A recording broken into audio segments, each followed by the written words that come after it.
Hey everyone, we're live. We're doing it the old-fashioned way. We're not doing it with StreamYard. We're going full buckets ahead. We're doing it straight on my phone in my office. And hello, it's good to see you. Hi, Shauna, I can see you there. Glad you're here. I really appreciate the fact that you show up. It makes all the difference in my world. Hi, Shauna. Hi, Jane. I see you here too. There's Amber. Yeah, we're doing it the old-fashioned way, so I'll see your comments as they come through, scrolling across my own face. Margot's in the house. So's Corliss and Deborah. Yay! Happy Tuesday, everyone. Are you excited? We have, guess what's coming up? Anyone? Anyone? The Bonanza. Martha and Corliss and Flynn and Denise. Good to see you. Marguerite's in the house. I forgot how this all works. This tells me that you're there, which is kind of cool. You know, it's kind of cool. Carla is there, still aloha-ing from us. I've got Jackie in the house, and a whole bunch of you just went whizzing on past. Marguerite, I haven't seen you in a while. Denise, hello, Flynn. So good to see you all. Joanne is here.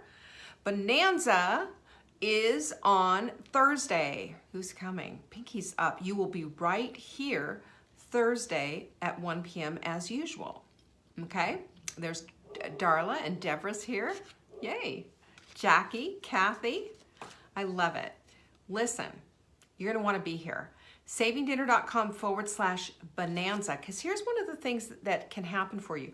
You can get a notification, and we have the ability to do that. That's what happens there, because the crowdcast is the thing that's going to make, is going to be the big fun in the evening. We got all kinds of stuff going on. We're going to yippee yahoo our way right through this bonanza, and wait till you see the deals we've got for you. So come on down, y'all. Come on down. I'm just really glad. Juanita, so good to see you. There's Helen. She's driving, but she's still in it. How about that? Hi, Jeanette. I just signed some books for you today. Look, this is our quote of the week. This is something pretty, you know what? I was supposed to switch that around, but I didn't. All right, just, can we be over it, right? It is in the moment of decision that your destiny is shaped. That's what Tony Robbins had to say. And I'm going to tell you what, Tony Robbins gave me a little,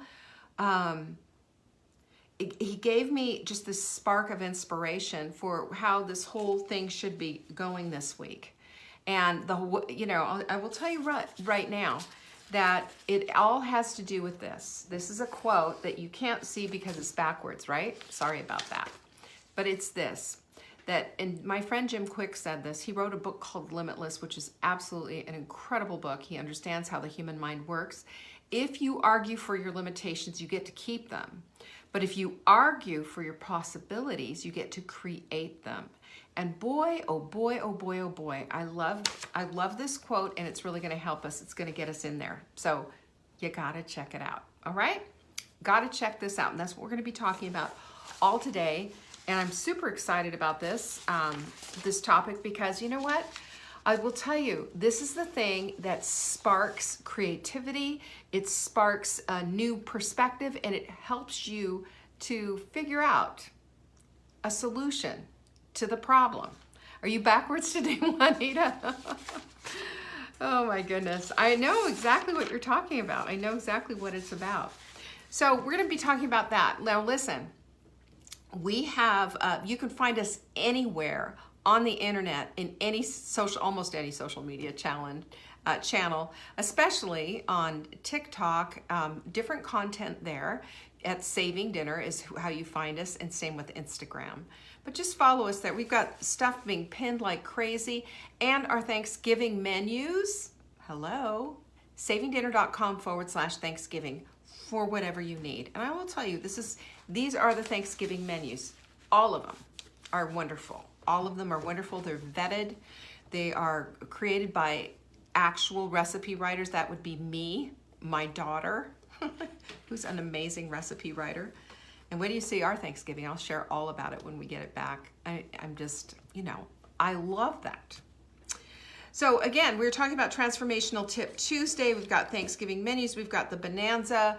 We've got our Q&A is in 2 weeks. You're going to have to wait for 2 weeks. The Friday after Thanksgiving, we will be dark, by the way. I'm just letting you know. We will not be on the grid, but we will be showing up on Saturday morning. Saturday, well, 1 p.m. Eastern. We will be showing up for that. So, you ready? Do you want to get into the weeds on this stuff? I really hope so, because I hope this lights you up like it did me, because this is what I found when I was going through all of this, that the bleakness that I see sometimes in a situation, or the oh my gosh, what am I going to do? This hopelessness that I might have, it isn't as hopeless as I think if I only removed myself from that situation for a minute and take a look at what the possibilities are.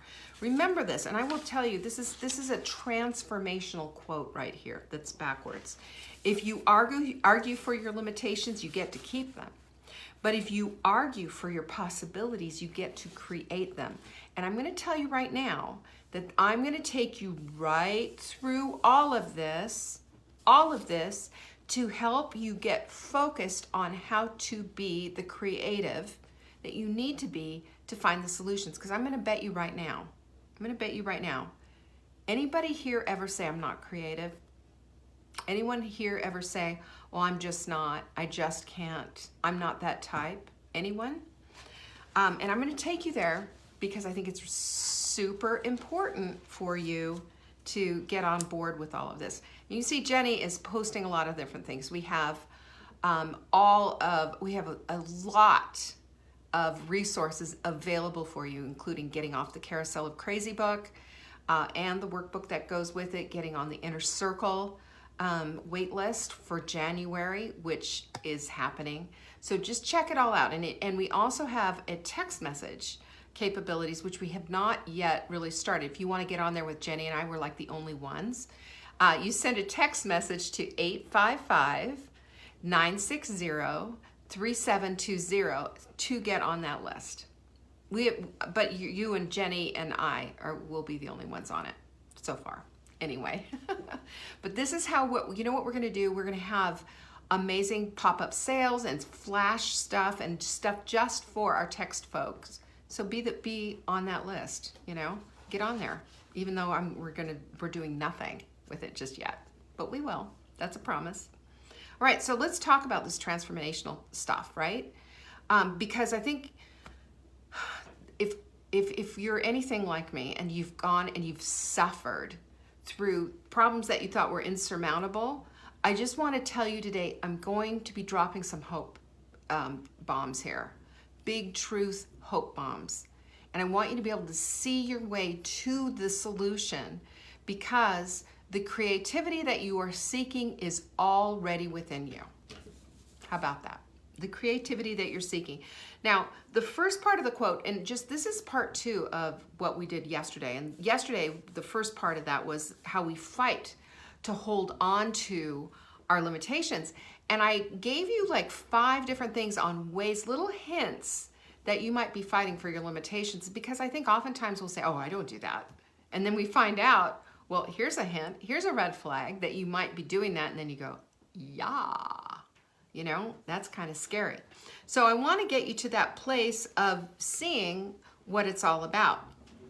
And yesterday we've discovered, repeat the number, the 855 number, it is 855-960-3720. And if you didn't get that, it's in the chat. You can scroll up and get the chat. I hope that helps. But thank you for asking, Deborah. I'm glad you're going to join the list. So we took this first part of the quote and we talked about what these limitations are. And those limitations, I will tell you, can be a little bit frightening. And by the way, when you do put that phone number in, you have to, in the message, say join, J-O-I-N. And I don't know if it's case sensitive or not, but you just need to put that in there. And then you get a message back and whatever, if you've had to do that before. Thank you, Karen, by the way, for help. So we fight to hold on to our limitations. And one of the 2 things that we had 2 conclusions on that it's based on fear, And it also could be based on ego, because who likes to be told that they're wrong? Who likes to admit that they're wrong? And then sometimes we also looked at all of that and said, well, maybe we could just circle the wagons even with a little bit of people pleasing, because people pleasing sometimes works its magic into that as well. So the question we need to be asking ourselves is, which side of this are we on? You know, and what side do we want to be on? And I don't know about you, but I don't want to be on the side of being blind to the fact that I'm arguing about my limitations. And I want to be on the side of looking for the possibilities to find the solution to what it is that I'm looking for. Because I'm going to tell you right now, nobody gets to get through this life, you know, problem free. It doesn't work that way. And that is that's part of the whole thing, is that we have this notion, if we just get things straight, that, you know, maybe it's going to be that simple, it's going to be that easy. And if I just lose this weight, or if I just do this, or if I just do that, then my life is going to be an absolute perfect cakewalk. Not true. So the side that we want to be on this quote then is the side with the potential, the side with the possibilities. And what we have to be looking at then, if that's the decision that we've made, is, where am I going to pour my energy? Am I going to pour it into focusing on the problem, or am I going to pour it into focusing on the solution? And that's really is the $1 million question. And I will tell you that the way through it is with creativity. And I want you to hear me when I say this. Guess what? We are all creative. I can't tell you how many times I've heard somebody say, oh, I'm just not creative. And I really want to drill this one home. And you know why? Because I want you to see who you really and truly are. Not what you think, but who you are. Creativity means, this is so important, the use of the imagination, original ideas, and is applicable in all areas of life, from doing the dishes, seriously, to solving problems and figuring out other alternative ways of getting something done. True that, right? Of course. But creativity needs to be recognized first and foremost as the #1 key to unlock possibility. That's what we're looking at, because where do we get stuck? We get stuck thinking we're in a dead end. And I'm going to tell you right now, that is never, ever the truth. The truth is, we oftentimes dismiss this idea of creativity because we think we're just not, and it's not true. Everyone has creativity. It might be lying dormant. You might have dismissed it so long ago that you're never ever pulling out and saying, well, what can I do? But I want you to look at some different ideas of what creativity is and what it can possibly stir up in you. This came from a psychologist, a professor at Cornell. His name's Robert Sternberg, and he says there's 5 components to creativity. And listen, you don't necessarily need to have all of these components in play, but one of these is going to be in play, helping you create the possibilities to whatever it is that you need a solution to. So the first one is expertise and abilities. Now, expertise comes in different ways. It comes in the form of a book. It comes in the form of asking an expert. It comes in the form of advice, or even your own expertise. It also comes in the form of abilities, because how about this? Maybe you haven't quite figured out how you're going to do something, but you knew you had the capability of doing X, Y, and Z. You know, you knew you had the ability to think things out, that you were good at solving puzzles or whatever. Well, using that capability and that ability was going to put you back into the place of expertise. Expertise and abilities go hand in hand. Sometimes they go through an outside source, and sometimes they go through somebody, you know, yourself. Believe it or not, you can be your own expert. Number 2, imaginative thinking skills and knowledge. I love to ask myself questions. I find this to be really super helpful. The what if question, not the what if and doom and gloom, the what if as in, can you imagine? What if I did this instead? Well, what if this were the scenario? And we imagine different things instead of. I love Anne Shirley. You know, I'm a great big Anne of Green Gables fan. And what she used to say is the scope of the imagination. The scope of the imagination. In other words, you know, the imagination is endless. And we all have that ability to tap into, can you imagine? And we don't have to catastrophize as in what if the world blows up, but what if I did this differently? What if I tried this instead? And start seeing that there are actual needle movers in this world. There's actual things that could maybe spark something different, because that's what we're looking for. Number 3 is a venturesome personality. This is a nice way of saying being able to take responsible risk. And oftentimes, we've talked about this before, the amygdala, which is the fear center of the brain, will say, no, don't do that. Because the amygdala hates any kind of change, it hates any kind of risk, and it wants to keep you safe, even if it's in a dreadful situation, because that's what it is that the amygdala knows. Oftentimes, risk and staying the same are opposites of each other. Right? And staying the same, even if it's horrible, even if it's risky, like being in an abusive situation, for example, leaving that means change, and therefore that registers to the amygdala as risky. So think about that this way, that your brain doesn't measure good and bad. Your brain just measures what's happening and what you're telling it. And that's how the amygdala works too, also known as the monkey brain, by the way, because really it's not a good way to be thinking, because it's off the knee-jerk reactions that we think like that, as opposed to the prefrontal cortex, which is a great big old thing here. It's the hippocampus. It's the huge part of our brain that has the ability to break things down and to conceptualize abstract thinking and thinking things through. What a concept, right? Thinking things through. That's how we get our way to solution. Number 4 is intrinsic motivation. You know, the stuff that's inside of you. I'm motivated to find a possibility of change or a solution to a problem that I have. Your motivation is the pain you're in, maybe. You know, I can't tell you how many people have been through the hot melt sprint, and their motivation had nothing to do with what it said between their toes when they stepped on the scale, but it had everything to do with the pain that they felt in their bodies, had everything to do with what the doctor had said to them.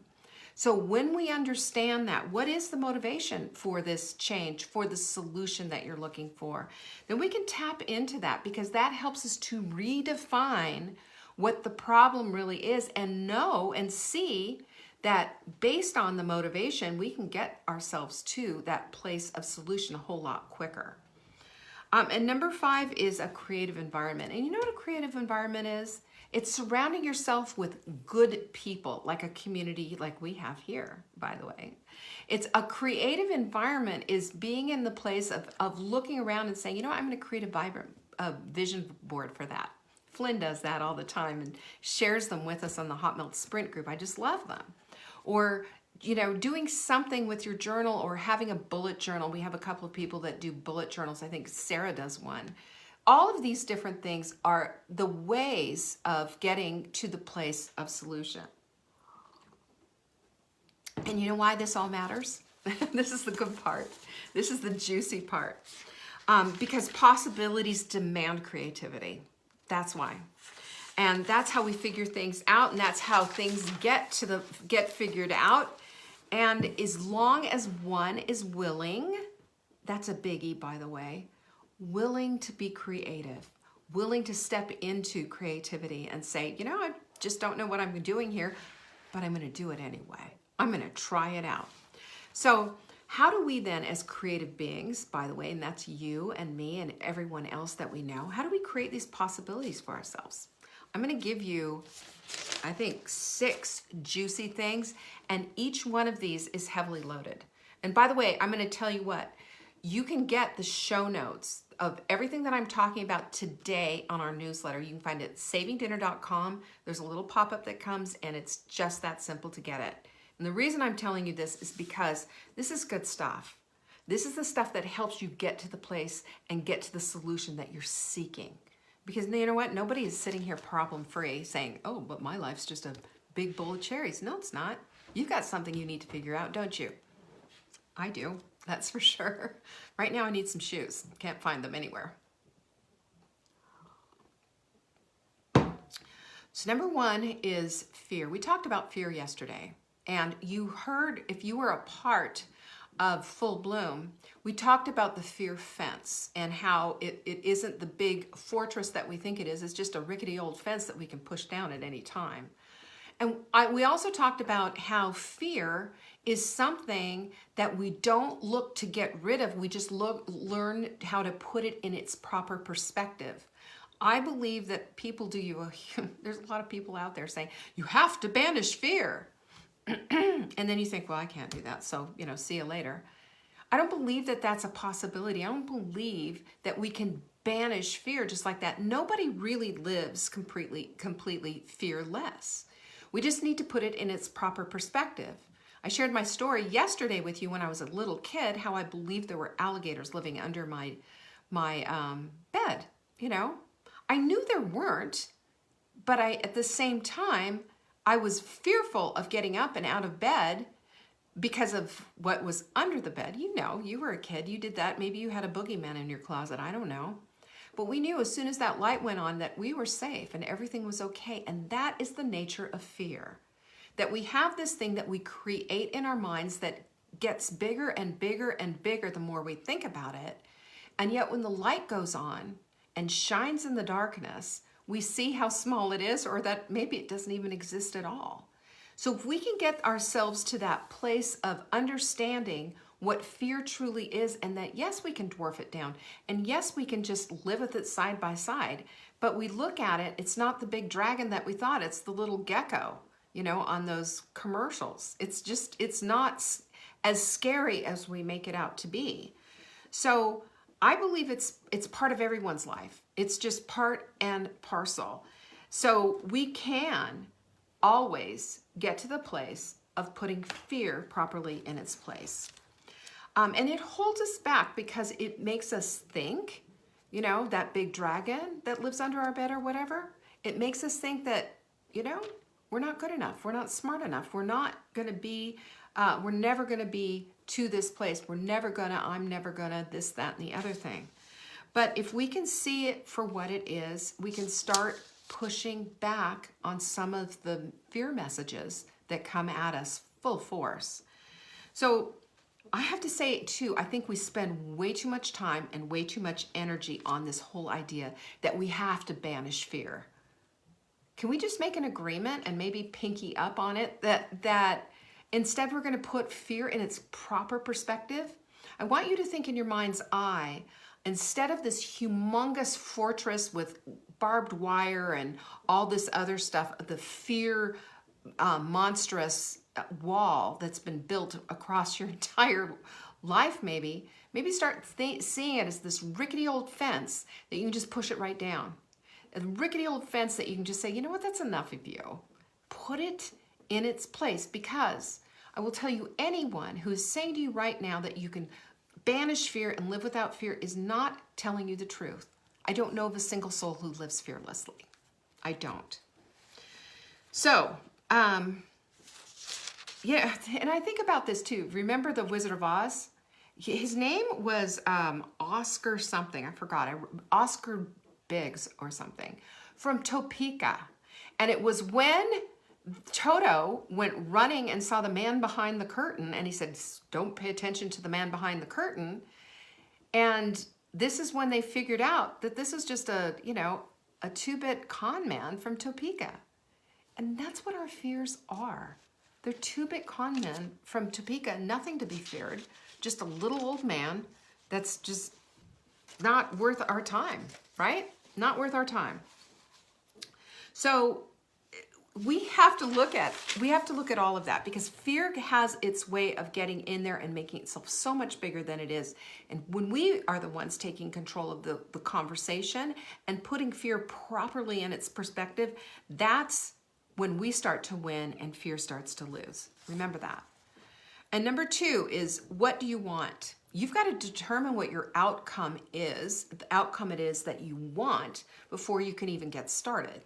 I mean, duh, right? But that's, a lot of people don't do that. We have to think in terms of what rather than how. And a lot of times we get stopped with how. I don't know how that's going to happen. I don't know how I'm going to be able to start a business. I don't know how that's going to whatever happen. And I'm going to tell you something, that if you have ever experienced any kind of success in your life, you look back and you say, yeah, I did this. I'm so proud of the fact that I did that. If you have experienced that, then you can experience success on something else. It's the same tenacity, it's the same perspective that's going to get you to that side. I had a client one time who used our Take Back Your Life journal to start a business. You know, she started a business with it, but she's stuck on some other stuff. And I said to her, you know what? The fact that you started a business using this journal tells me everything I need to know. You can project anything. You can make goals out of anything. You can have what you've already figured out the steps. And that's what I'm saying to you. You can have anything that you want. All you got to do is just put your know-how on the fact that you've already experienced success before. Yeah, it could be a completely different thing, but it doesn't matter. It's the same type of habits, success habits, that we apply, and the persistence and the consistency of doing it, the grit, not the quit, that gets you to that place of actually having the success that you're seeking. It's a huge deal. Focus on what you want, not on how you're going to get there. The hows will all show up. I promise you. They do. They show up. Number 3 is self-awareness. Oh, hello. Here we go. Self-awareness, right? This is something. Now, Jim Quick, I was just telling you about, he's the one who, this is his quote that I just love so much. He wrote a book called Limitless. It's excellent. It's on Amazon if you want to read something that's going to blow your mind. He's a scientist. He's a geek. He's a speed reader. He's an educator. He's brilliant. And what he said I really liked, he said that our brains are supercomputers. It hears everything that we say, everything. So when we're looking in the mirror and going, oh, you're so gross, you're disgusting. And, you know, I used to do that a long time ago, and I'd get a good laugh out of it. You know, I'd take a girlfriend and we'd go shopping, and I'd say, oh my gosh, it looks like, you know, somebody squished 1,000 ping pong balls into my belly and I'm all lumpy and bumpy or whatever, you know, putting on bathing suits. And just belittling and putting myself down ridiculously, endlessly. And guess what? No surprise. Guess what I thought about myself? I thought it was gross. I thought it was ugly. I thought it was awful. All the stuff that I heard in my head from my bullying years when I was younger, I believed it all. But you know what? Here's the thing. When we tell ourselves all of these things, our brain is responding to it and saying, okay, let's gather evidence to support that. Let's gather all the evidence that we can find to make sure that you're saying that. So when you hear yourself, and you know what the cure for that is? It's super easy. It's self-awareness. Yes, I do that. Yes, I get that. But here's what you say. When you say, oh, I'm just not creative, then you put the word behind it, yet. That's it. When you hear yourself go, oh, I'm not creative, then you say yet. What that yet does is open the doors to possibility. Isn't that genius? That's Jim. I didn't do that. That's Jim. But I'm sharing it with you because I loved it so much. Now, in a perfect world, you know, we're going to flip that on its side and just start saying, I am a creative and I work creatively on brilliant solutions and I work joyfully in my journal every single day, blah, blah, blah, in a perfect world. But for right now, when you find yourself saying something like this, something that's belittling, something that's tearing you down and shredding who you are, go right into this place of saying yet and allow that possibility to open the door to solution. Number 4, what one thing can I do? This is a good one because sometimes we get overwhelmed, you know? Anybody ever, I'll tell you right now, I've got a list like you wouldn't believe of things that I need to get done, you know? And I'm thinking, well, how am I ever going to get anything done? How am I ever going to get this done? I've got this, I've got that, I've got this. I need Caroline to do that. I have to do this. And there is a list But you know what? It always, always, always starts with doing one little thing. That one little thing is going to tip that tip that cart over and get things going. So if you're trying to get back into working out, here's a good one. Maybe you just say, you know what? I'm going to commit to a 4-minute workout every morning when I'm making my coffee. Just one. Just do that one thing. Little thing. And we know our friend, oh boy, I'm gonna mess up his name. He wrote the book Tiny Habits, BJ Fogg. And in the book Tiny Habits, he says, just put on those gym shoes. Just put them on. And I'm just gonna put my shoes on. I'm just gonna do this. Those little tiny things that we do trigger a whole cascade effect that goes on in our brain. I'm gonna say this. When you understand how your brain works, you can understand how to manipulate it and how to get what you want and not let your amygdala run off with it and get you back into the fear fortress. You know, I want you to recognize what that fear truly is and what a tiny little wobbly fence it is. This is not the Wizard of Oz. This is a con man from Topeka. So ask yourself, you know, can I do that little 4-minute workout? Of course you can. And then after you've done it, high five and get all excited about it. The research shows our psychology and physiology lines up when we do something after giving ourselves a dopamine rush and a reward. It's one of the reasons why I say, you know, like for folks who've really got an issue with lots of snacking and stuff after dinner, kitchen's closed. The clapping immediately hits the brain. And when we say aloud, kitchen's closed, we're hearing that. If you want to go a step further and take it all the way, address yourself by name. I'm not kidding. Because addressing yourself by name, your brain hears that more than anything else. And if you don't believe me, go to a party, and if you hear your name across the room, you'll know exactly what I'm talking about. We hear our names. So we want our brain to hear, to connect the dots, and to connect those neural pathways and make them stronger, not the other garbage. Number 5 is, and here's where the rough stuff comes in. Here's the hard stuff. Before you can change anything, you need to first acknowledge and accept yourself right now where you are today. Gosh, how many times have I told you the story about going to Lane Bryant with Marla? You know, how it was just a whole new world and how it was in that dressing room where I accepted myself exactly where I was. I was no longer in denial.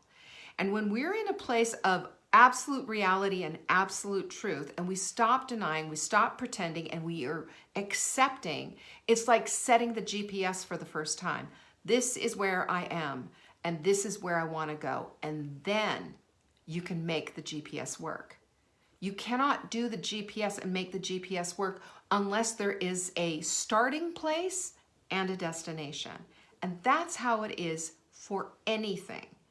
Acceptance is the place to start. Amen. So that's just plain everything. So you gotta ignore, you gotta get there. And I will also say number 6 would be this, is that acceptance doesn't mean you have to love where you are, you know? You don't have to love where you are. You just have to accept that that's where you are. You don't have to say, well, you know, I don't like it. And it's therefore, no, I'm not even going to acknowledge it. Well, that's not the truth. The truth is the thing. It's your what's happening now thing. It is your moment at Lane Bryant. And this is something that you need just as much as anyone else. You cannot start on this journey until this is accepted and acknowledged. So you want to start a journey? Start it with honesty. Start it with acknowledgement of where you are. And start it with the acceptance and full love of who you are as well. Number 7 is that new possibilities don't necessarily mean nirvana. You want to hear me on this? This is so important because we have this notion that at the end of this journey that we have, that we're going to end up in Shangri-La where there's rose petals and everything done falling down around our feet, and that everything is just beautiful. Amen, Sarah. She said, I am brave, I am bruised, I am who I'm meant to be. This is me. That's acceptance, you know? And, you know, most of us are not bearded ladies. Most of us are not, you know, in a circus. But life is a circus, right? It can be a circus. Acceptance is where it is. But it doesn't necessarily mean that once you get there and once you get to acceptance and get through and get to your goal, that at the very end of it, that it's going to be fabulous and wonderful, right?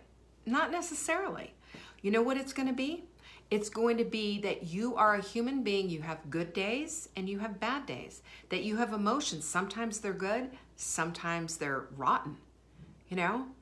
But I will say that, you know, that's the human experience. And that's what makes the good days that much sweeter, is that we've experienced rotten days. And that's what makes life that much sweeter, is because we've experienced some really crappy times in our lives. We've been through the depression. We've been through questioning everything, right? That's what's true. So I will tell you this, and this is my whole thing, and I can't prove this with science, but I will tell you this, that if you accept that at the end of it, it isn't just going to be nirvana, and that's what life is about, the good, the bad, and the ugly, then I'm going to tell you from personal experience, I believe that's a profound truth. And it does make the good days that much sweeter, and it does make the tough times doable and necessary. So tomorrow we're going to be looking at a loaded topic. This is a big one, and especially for those of you who've come maybe out of a religious experience where the word self-love, loving yourself, it was considered a sin. I did. It's a doozy. It's a loaded topic, but it's an important topic, and we need to look at this in order to get past this place of understanding that, you know, we're enough, and that loving ourselves is really, we've been told that this is something that we need to do. And loving ourselves is the next part of this whole thing of getting past these limitations and getting to the place of possibility. And I don't know about you, but I want to live in possibility. I want to live with this gigantic question mark over my head that says, what if I did this instead? What if I tried this instead? Can you imagine? Because that's what makes life so sweet.